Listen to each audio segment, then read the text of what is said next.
สียจริงผูกไว้สมใจทุกสิ่งสวยจริงก็ฉากสีฟ้าหน้าต่างประตูคิดม่านสวยหรูงามตา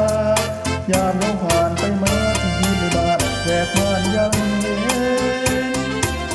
บ้านน้อยหลังนี้สุขีเสียจังแอบมองน้องทางหน้าต่างตั้งแต่เช้าจนเย็นแวกม่านมองดูอดสู่เลือกตาดำเคียน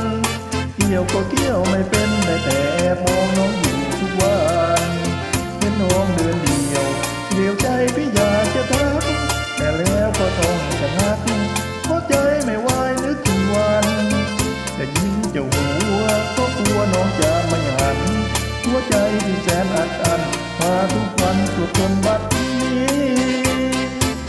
บ้านน้อยหลังนี้ถึงแม้ฉันจนกัดกินแม้เพียงเกลือป่นยอมทนไม่จากนายนี้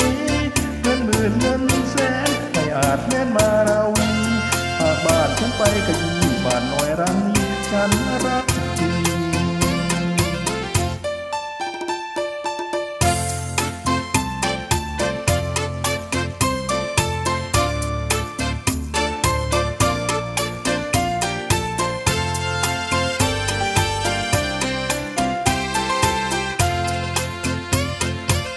บ้านน้อยหลังนี้สุขีเสียจริงผูกไว้ต้นใจทุกสิ่งสวยจริงก็จากสีฟ้าหน้าต่างประตูติดม่านสวยหรูงามตายามน้องผ่านไปมาที่ยืนในบ้านแวกม่านยังเย็นบ้านน้อยหลังนี้สุขีเสียจังแอบมองน้องทางหน้าต่างตั้งแต่เช้าจนเย็นแวกม่านมองดูอดสู่เรือจ่าลำเค็นเกี่ยวก็เกี่ยวไม่เป็นได้แต่แอบมองน้องอยู่ทุกวันเห็นน้องเดินเดียวเดียวใจพี่อยากจะทักแต่แล้วก็ต้องชะงักเพราะใจไม่ไหวนึกถึงวันจะยิ้มจะหัวก็กลัวน้องจะไม่หันหัวใจที่แสนอัดอั้นมาทุกวันเสือจนบัดนี้